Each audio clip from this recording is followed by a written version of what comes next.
like efficient pass rushers on the team. What do you think has worked for you as you've made this jump to the FBS level?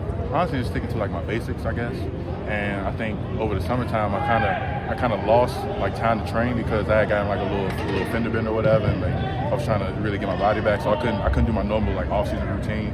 But just trying to get back to my basics and then just keep building on that for the most part. Just kind of actually building off that, do you feel like there was a moment this season where you feel like it just kind of clicked for you, just kind of just like making that transition where you feel like, what you're doing or how you're doing it is kind of working? I mean, like every game led up to it. So like Towson, I was just kind of like get my feet in and just figure out everything. And then I think game by game it started to get a little bit better as far as like just rushing and having like a positive success rate. And I think Indiana kind of capped it off because I kind of really got my foot in. And then I think who we play out to Indiana?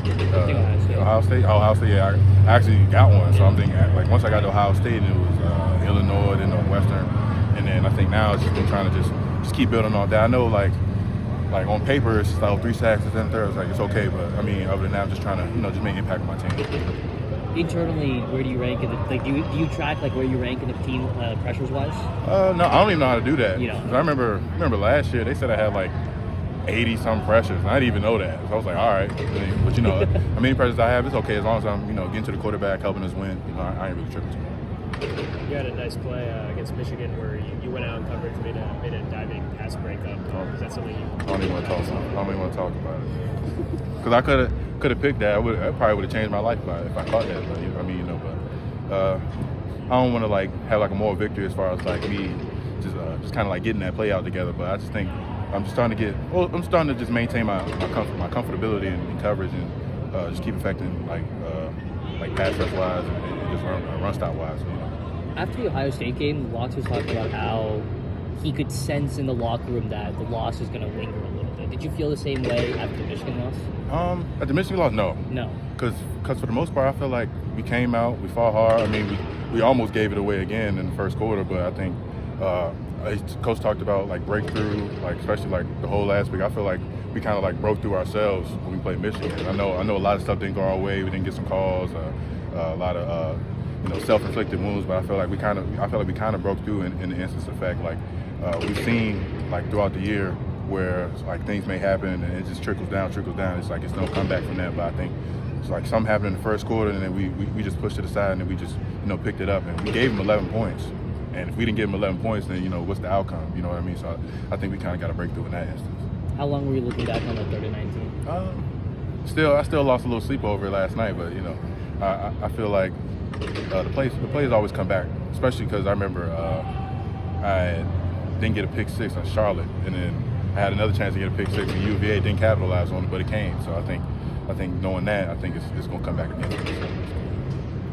How much weight did you lose when you were making the transition to linebacker?